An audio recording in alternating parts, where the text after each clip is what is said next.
Palakkad CPM വിമത കൺവെൻഷനിലേക്ക് PK Sasi വന്ന ഒരു എൻട്രി അത് വലിയ രീതിയിൽ മാധ്യമങ്ങൾ ശ്രദ്ധ ആകർഷിക്കുന്ന ഒന്നായി മാറിയിട്ടുണ്ട്. അതിനേക്കാളുപരി ഈ ഒരു വിമത കൺവെൻഷനിൽ വന്നപ്പോൾ PK ശശി അഭിസംബോധന ചെയ്ത ചില കാര്യങ്ങളുണ്ട്. അതായത് ഇവിടെ കൂടിയിരിക്കുന്നവർ വിമതരല്ല, ഇവരാണ് യഥാർത്ഥ കമ്മ്യൂണിസ്റ്റുകാർ എന്ന്. അത് ഒരർത്ഥത്തിൽ പറഞ്ഞാൽ ശരിയാണ്. കാരണം യഥാർത്ഥ കമ്മ്യൂണിസ്റ്റ് ആശയങ്ങൾ ഉൾക്കൊണ്ടുകൊണ്ട് മുന്നോട്ട് പോകുന്ന ഇന്നത്തെ CPM-ന്റെ നേതൃത്വങ്ങളെ മുന്നോട്ട് നയിക്കാൻ പറ്റാത്ത അല്ലെങ്കിൽ നേതൃത്വങ്ങൾ അംഗീകരിച്ച് മുന്നോട്ട് പോകാൻ പറ്റാത്ത ആളുകൾ ഒരുമിച്ച് ചേർന്ന ഒരു കൺവെൻഷൻ രൂപീകരിക്കുമ്പോൾ അതിൽ അവരുടെ എണ്ണം എന്നുള്ളത് ഏറെ ശ്രദ്ധിക്കേണ്ട ഒരു കാര്യം തന്നെയാണ്. 100-ന് മുകളിൽ ആളുകളാണ് ഇപ്പോൾ തന്നെ ആ ഒരു വിമത കൺവെൻഷനിൽ എത്തിച്ചേർന്നിട്ടുണ്ടായിരുന്നത്. അപ്പോൾ എത്രത്തോളം ആളുകൾ CPM-ൽ നിന്നും ഇനിയും വിട്ടുപോരാനുണ്ട് എന്നുള്ളത് ഏറെ ശ്രദ്ധിക്കേണ്ട ഒരു കാര്യം തന്നെയാണ്. ഇവിടെ പക്ഷേ PK ശശിയുടെ ഈ ഒരു നീക്കം പാലക്കാട് CPM-ന് അല്ലെങ്കിൽ തന്നെ പാലക്കാട് CPM ചിത്രത്തിൽ ഇല്ല എന്നുള്ളതാണ് യാഥാർത്ഥ്യം. അതിന് പിന്നാലെ PK ശശിയുടെ നീക്കം കൂടിയാകുമ്പോൾ CPM-ന് വലിയ തിരിച്ചടി ആയിരിക്കില്ലേ വരുന്ന നിയമസഭാ തെരഞ്ഞെടുപ്പിൽ ഉണ്ടാകാൻ പോകുന്നത്? പക്ഷേ ഈ പാർട്ടിക്കകത്ത് വിമതശല്യം പ്രത്യേകിച്ച് പല ജില്ലകളിലുമുണ്ട്. വിമതശല്യം എന്ന് പറഞ്ഞാൽ പാർട്ടിയുടെ ഇപ്പോഴത്തെ ഐഡിയോളജിയിൽ ഇഷ്ടപ്പെടാത്ത, CPM എന്ന് പറയുന്ന പാർട്ടിയുടെ ഇപ്പോഴത്തെ ഐഡിയോളജിയിൽ ഇഷ്ടപ്പെടാത്ത ആൾക്കാർ ഒത്തിരി പേര് ഈ പാർട്ടിയിലുണ്ട്. ചങ്ങാത്തം മുതലാളിത്തം തുടങ്ങിയിട്ട് CPM-ന് കഴിഞ്ഞ ഒരു 20 വർഷത്തിനകം ഈ പാർട്ടിക്ക് വന്നിട്ടില്ല. ഭരണത്തിൽ വന്നിട്ട് 10ാം വർഷം. അല്ലാതെ തന്നെ ഈ പാർട്ടിയുടെ തലപ്പത്ത് ഇപ്പോഴത്തെ മുഖ്യമന്ത്രി എന്ന് പാർട്ടി സെക്രട്ടറി ആയി വന്നോ അന്ന് മുതൽ ഈ പാർട്ടിയിൽ അംഗത്വം കൊടുക്കാൻ തന്നെ യോഗ്യതയില്ലാത്ത നിരവധി പേർ ഈ പാർട്ടിക്കകത്ത് അംഗത്വത്തിലുണ്ട്. അപ്പോൾ ഇതിൽ ഈ വിമതരുടെ ശബ്ദം എന്ന് പറയുന്നത് ഇങ്ങനെ ഒരു കൺവെൻഷൻ വിളിക്കുക, വിമതർ ഒത്തുകൂടുക, ഓപ്പണായിട്ട് ഒത്തുകൂടുക, അതൊക്കെ CPM എന്ന് പറയുന്ന പാർട്ടിയുടെ ചരിത്രത്തിൽ ഇതുവരെ ഉണ്ടാവാത്ത കാര്യങ്ങളാണ്. വിമതർ ഉണ്ടാകും. ഇപ്പം ഞാൻ ഒരു ചെറിയ കാര്യം പറയാം. VS അച്യുതാനന്ദൻ എന്ന് പറയുന്ന നേതാവ് പാലക്കാട് മലമ്പുഴയിൽ ജയിച്ചത് ഹർഷയ്ക്കറിയാം. ഈ പാർട്ടി മലമ്പുഴയിൽ അല്ലെങ്കിൽ പോട്ട് പാലക്കാട് CPM എന്ന് പറയുന്ന പാർട്ടി എന്തായിരുന്നു? ഈ PK ശശി എന്ന് പറയുന്ന നേതാവിനെ ഇന്ന് മാസ് എൻട്രി എന്നും വിമതരുടെ കൂട്ടായ്മ എന്നും പറഞ്ഞുകൊണ്ട് ഇന്നത്തെ ചാനലുകളൊക്കെ തന്നെ എടുത്ത് ആഘോഷിക്കുമ്പോൾ മനസ്സിലാക്കാനുള്ളത് ഈ കൂടിയിരിക്കുന്നവർക്ക് നേതാവായി ശശിയെ കിട്ടിയുള്ളൂ. പാലക്കാട് അതിനൊരു കാരണമുണ്ട്. അത് ശശിയുടെ വളർച്ചയല്ല നമ്മൾ അതിനേക്കാൾ ഉപരി നമ്മൾ നോക്കേണ്ടത് എത്രത്തോളം CPM-മായി ചേർന്ന് നിന്നിരുന്ന വ്യക്തിയാണ് ശശി. പക്ഷെ എന്തുകൊണ്ട് ശശി ഇപ്പോൾ പാർട്ടിയിൽ നിന്നും പിന്തിരിഞ്ഞു പോരുന്നു? അത് ഏറെ ശ്രദ്ധിക്കേണ്ട ഒരു ചോദ്യം തന്നെയാണ്. കാരണം പാർട്ടിക്കകത്ത് പണ്ട് നടന്നിരുന്നത് പോലെയല്ല ഇന്ന് കാര്യങ്ങൾ നടക്കുന്നത്. ഈ ശശി ഈ ഒരു കൺവെൻഷനിൽ പ്രസംഗിച്ചപ്പോൾ എടുത്തു പറഞ്ഞൊരു കാര്യം ഉണ്ടായിരുന്നു. അതായത് മദ്യപിച്ചിരിക്കുന്ന സമയത്ത് പെട്ടെന്ന് ഒരാളെ കയറ്റി ജില്ലാ സെക്രട്ടറി ആക്കുന്ന ഒരു നിലയിലേക്ക് പാർട്ടി മാറിയിട്ടുണ്ട് എന്നുള്ളത്. അതായത് പാർട്ടി അധപതിച്ചു എന്നുള്ളത് അറിയുന്നത് കൊണ്ടാണ് പാർട്ടിയുടെ സ്വന്തം ആളായിരുന്ന അല്ലെങ്കിൽ ബഹുമാനപ്പെട്ട മുഖ്യമന്ത്രി പിണറായി വിജയന്റെ സ്വന്തം ആളായിരുന്ന PK ശശി പോലും CPM-നെ വെട്ടിലാക്കുന്ന നിലയിൽ കാര്യങ്ങൾ എത്തിച്ചിരിക്കുന്നത്. ഒറ്റപ്പാലത്ത് PK ശശി സ്ഥാനാർത്ഥിയാകുമെന്ന് പറയുമ്പോൾ അത് UDF പിന്തുണയോടെ ആയിരിക്കും എന്നുള്ളത് നമുക്ക് അറിയുന്ന കാര്യമാണ്. CPM എപ്പോഴും ശത്രുവായി കാണുന്ന കോൺഗ്രസിനെ അല്ലെങ്കിൽ LDF മുന്നണി എപ്പോഴും ശത്രുവായി കാണുന്ന UDF-നോടൊപ്പം ചേർന്ന് ശശി നിൽക്കണമെങ്കിൽ അതിന് കാരണം ശശിക്ക് CPM-ൽ നിന്ന് ലഭിച്ച അവഗണന തന്നെയായിരിക്കും എന്നുള്ളതാണ് യാഥാർത്ഥ്യം. പക്ഷേ ഈ പാർട്ടി കൊണ്ട് നേടാവുന്നതൊക്കെ നേടിയവരാണ് ഇവിടെ ഈ PK ശശിയൊക്കെ. CPM എന്ന് പറയുന്ന പാർട്ടിക്ക് കാലാകാലങ്ങളിൽ അവർക്ക് നേട്ടം ഉണ്ടാക്കാൻ ഉപയോഗിച്ചിട്ട് ഇപ്പം നേട്ടമില്ലാതിരിക്കുമ്പോൾ പാർട്ടിയെ കുറ്റം പറയുന്നവരാണ് ഈ ശശിയൊക്കെ. ശശിയെ ഇങ്ങനെ എടുത്ത് പൊക്കി കാണിക്കേണ്ട കാര്യമൊന്നുമില്ല. ഈ വിമതർ എന്ന് പറയുന്നവർ ഒരു കൂട്ടർ അവിടെ ഉണ്ടെങ്കിൽ എന്തിനവർ ശശിയെ കൂടെ കൂട്ടി? ശശി എന്ന് പറയുന്ന വ്യക്തിയെ പാലക്കാട് നേതാവാക്കിയതാരാണ്? പാലക്കാട് തനിക്ക് പിടിക്കാനായി ഈ ബഹുമാനപ്പെട്ട മുഖ്യമന്ത്രി പിണറായി വിജയൻ തന്നെയാണ് ശശിയെ കൂടെ കൂട്ടിയത്. VS അച്യുതാനന്ദനൊപ്പം നിന്ന CPM അല്ലെങ്കിൽ പോട്ടെ പാർട്ടിക്കകത്ത് കറക്റ്റായിട്ട് സഞ്ചരിക്കുന്ന ഒരു വിഭാഗക്കാരിൽ നിന്ന് അടർത്തി ശശിയെ കൂടെ കൂട്ടി. ശശി അന്നും ഔദ്യോഗിക പക്ഷത്തിനൊപ്പം തന്നെ നിന്നത്. പിണറായി വിജയൻ എന്ന് പാർട്ടി സെക്രട്ടറി ആയോ അന്ന് മുതലാണ് പാലക്കാട് അതായത് ജില്ലകളിലെല്ലാം തന്നെ CPM എന്ന് പറയുന്ന പാർട്ടിയെ തന്റെ കാൽക്കീഴിൽ കൊണ്ടുവരാനായി ജില്ലകളിൽ ഓരോരുത്തരെ കണ്ടെത്തിയത് ഈ മുഖ്യമന്ത്രിയാണ്, ഇപ്പോഴത്തെ മുഖ്യമന്ത്രിയാണ്. അന്ന് അദ്ദേഹം പാർട്ടി സെക്രട്ടറി ആയിരിക്കുമ്പോൾ അദ്ദേഹം 3 ടേം പാർട്ടി സെക്രട്ടറി ആയി. ഈ 3 ടേമും പാർട്ടി സെക്രട്ടറി ആയപ്പോൾ ജില്ലകളിൽ ഇങ്ങനെ ഓരോരുത്തരായി തന്റെ കൂട്ടത്തിൽ ചേർത്തിട്ട് അവിടെ പാർട്ടി പിടിക്കാനായി അദ്ദേഹം നടത്തിയ നീക്കത്തിലെ ഒരാളാണ് ഈ പറയുന്ന ശശി. അവിടെ കൃഷ്ണദാസ് ഉണ്ടായിരുന്നു, അജയകുമാർ ഉണ്ടായിരുന്നു, എത്ര പേര് പറഞ്ഞ ആൾക്കാരുണ്ടായിരുന്നല്ലോ CPM-ന്റെ നേതൃപദവിയിൽ. അവരെല്ലാം വെട്ടിയിട്ട് ഈ പറയുന്ന ശശിയെ നേതാവാക്കിയത് ആരാ?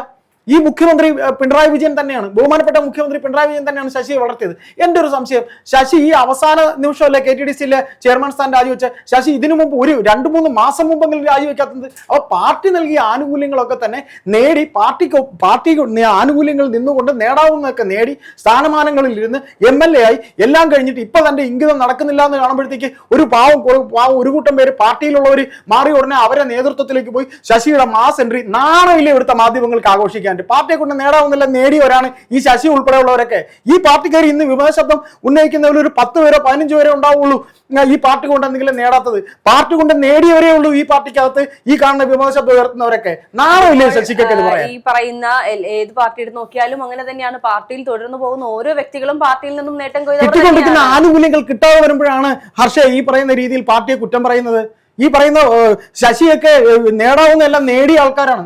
നിരവധി പേര് അങ്ങനെ നേടാവുന്ന നേടിയിട്ടാണ് ഇപ്പൊ പാർട്ടിയെ കുറ്റം പറയുന്നത്. തീർച്ചയായിട്ടും ഈ പറയുന്ന സ്ഥാനമാനങ്ങൾ നഷ്ടപ്പെട്ടു പോകുമ്പോൾ അല്ലെങ്കിൽ സ്ഥാനാർത്ഥിത്വം കിട്ടാതെ പോകുമ്പോഴൊക്കെയാണ് പലരും ഇത്തരത്തിൽ പാർട്ടിയിൽ നിന്ന് വിമതരായി പോകുന്ന സാഹചര്യം നമ്മൾ കാണുന്നത്.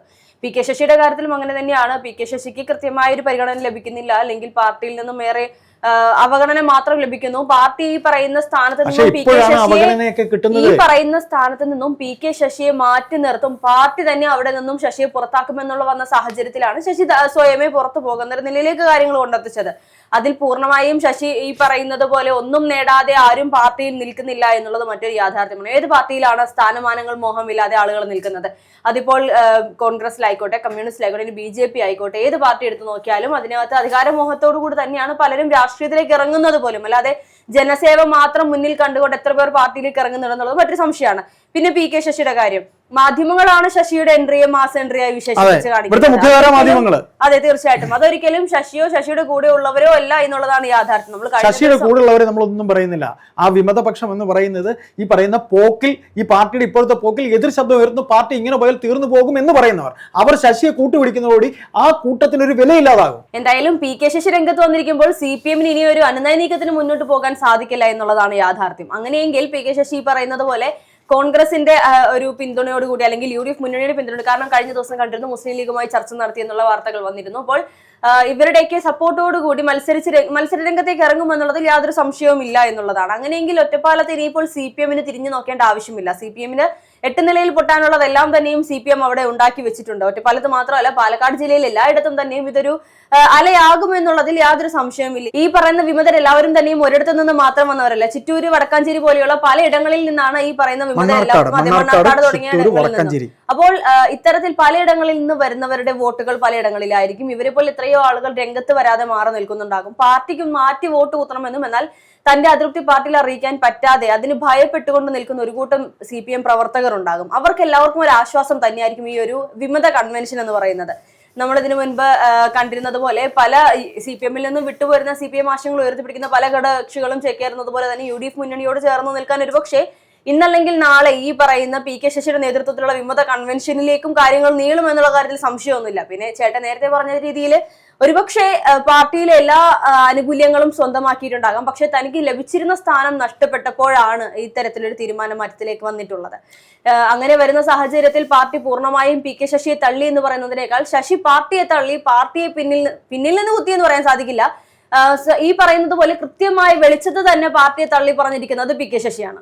അല്ല ഹർഷ, ഇതിനകത്ത് ഈ പറയുന്ന ശശിയെ ഇത്രയും രീതിയിൽ നമ്മൾ ഒരാളെ വളരാൻ അനുവദിച്ച് വളർന്നു കഴിഞ്ഞ് അയാൾ നോക്കുമ്പോൾ തനിക്ക് എന്തും ചെയ്യാന്നുള്ള രീതിയിലാവും. അപ്പം ഈ പറയുന്ന ശശിയാണെങ്കിൽ ഇതിനകത്ത് വളർത്തി, ഈ പറയുന്ന പാർട്ടിക്കകത്ത് വളർത്തുമ്പോൾ ഈ പറയുന്ന പാർട്ടിയിൽ നേരത്തെ CPM എന്ന് പറയുന്ന പാർട്ടിയിൽ ഒരാളെ നിരീക്ഷിക്കാൻ ഒരു മൂന്നാം കണ്ണ് ഈ പാർട്ടിക്കകത്ത് ഉണ്ടായിരുന്നു. ഒരു മൂന്നാം കണ്ണൊന്നും ഈ പാർട്ടിയിൽ ഇപ്പോൾ ഇല്ല. ഒരാളെ സംഘടനാ തലത്തിൽ ഉയർന്നു വരുമ്പോൾ അയാളെ നിരീക്ഷിക്കാൻ വേറെ ചില ആൾക്കാരുണ്ടാവും പാർട്ടിക്കകത്ത്, അയാൾ എങ്ങനെയാണ് പോകുന്നതെന്ന്.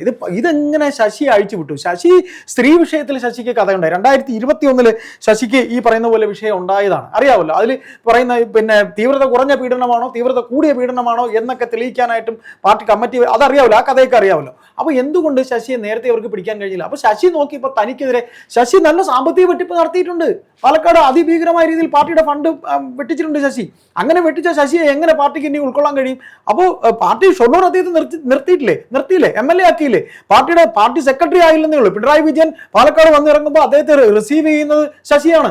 ശശി പറഞ്ഞാൽ പിണറായി എന്തും കേൾക്കും. ആ രീതിയിൽ പോയപ്പോൾ ശശി വിചാരിച്ചു തനിക്ക് തന്നെ അത് ഇപ്പോൾ ബ്രാഞ്ച് കമ്മിറ്റിയിലായിരുന്നു, അദ്ദേഹത്തിന് നേരെ ഒരു ഡബിൾ പ്രൊമോഷൻ, ട്രിപ്പിൾ പ്രൊമോഷൻ കൊടുത്ത് ജില്ലാ സെക്രട്ടേറിയറ്റ് അംഗമാക്കണം എന്നൊക്കെ പറഞ്ഞാൽ കൃത്യമായി വെട്ടിപ്പ് നടത്തി അഴിച്ചു വിട്ടു ശശിയെ. ശശി കയറി അങ്ങ് മേഞ്ഞ് ചെയ്യാവുന്ന എല്ലാം പരമാവധി ചെയ്ത് ശശി വെട്ടിച്ചു കൂമ്പാരം കൂട്ടി. അപ്പോൾ ഇതെല്ലാം കഴിഞ്ഞപ്പോൾ അതിനൊരു ഒരു അതിർവരമ്പുണ്ട്. ആ അതിർവരമ്പ് കഴിഞ്ഞു, പിടിക്കേണ്ട അതിർവരമ്പ് കഴിഞ്ഞു.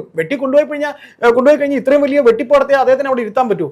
ഇത് ഈ CPM എന്ന് പറയുന്ന പാർട്ടിക്ക് ഈ പറയുന്ന രീതിയിൽ ഗോവിന്ദൻ എന്ന് പറയുന്ന പാർട്ടി സെക്രട്ടറിക്ക് ഒരു ഒരു രീതിയിലും ഈ പാർട്ടിയിൽ ഡിസിപ്ലിൻ ഉണ്ടാക്കാൻ കഴിഞ്ഞിട്ടില്ല. ഈ പറഞ്ഞ മണ്ണാർക്കാട്, ചിറ്റൂർ, വടക്കാഞ്ചേരിയിലൊക്കെ എത്രയോ നാളുകളായി വിമത ശബ്ദമുണ്ട്. എന്തുകൊണ്ട് ആ വിമത ശബ്ദത്തെ സോൾവ് ചെയ്യാൻ ഗോവിന്ദന് കഴിഞ്ഞില്ല? ഇതുപോലൊരു തെരഞ്ഞെടുപ്പിൽ CPM എന്ന് പറയുന്ന പാർട്ടി ഇതുപോലെ ഒരു തെരഞ്ഞെടുപ്പിൽ പൊതുജനങ്ങളുടെ മുന്നിൽ ഇളിഭേരായ ഒരു സമയം ഉണ്ടായിട്ടില്ല. വിമതർ എന്ന് പറയുന്ന ഒരു കൺവെൻഷൻ ഓപ്പൺ ആയിട്ട് വിളിച്ചിരിക്കുകയാണ്. കോൺഗ്രസ് അല്ല ഇത് പാർട്ടി എന്ന് മനസ്സിലാക്കാനായിട്ട് പറ്റിയിട്ടുണ്ടോ ഗോവിന്ദന്? ഞാൻ കോൺഗ്രസിനെ കുറ്റം പറയുന്നില്ല. ഇത്രയും നാൾ കോൺഗ്രസിനെ കുറ്റം പറഞ്ഞു നടന്നവരാണല്ലോ ഇവർ.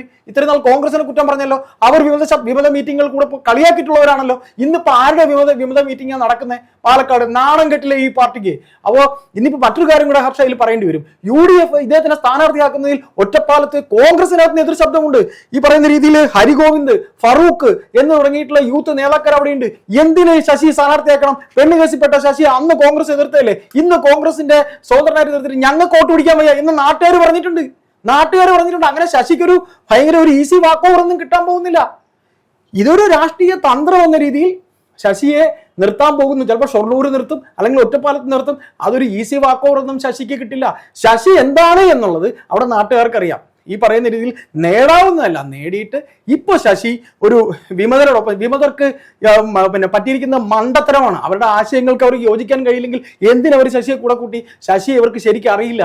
ശശി എന്ന് പറയുന്ന നേതാവിനെ കൂട്ടി ഇപ്പോഴത്തെ മുഖ്യമന്ത്രി പാലക്കാട് പാർട്ടി പിടിക്കാൻ നോക്കി. പാർട്ടി ഒരു വൻ പടുകുഴിയിലേക്കാണ് പോയിരിക്കുന്നത്. ഇതുകൊണ്ട് നമുക്ക് മനസ്സിലാക്കാനുള്ളത്, ഇനിയിപ്പോൾ പല ജില്ലകൾ, പാലക്കാട് മാത്രമല്ല, കൊല്ലം ജില്ലയിൽ കരുനാപ്പള്ളിയിൽ ഈ പാർട്ടി എഴുകീറാണ്.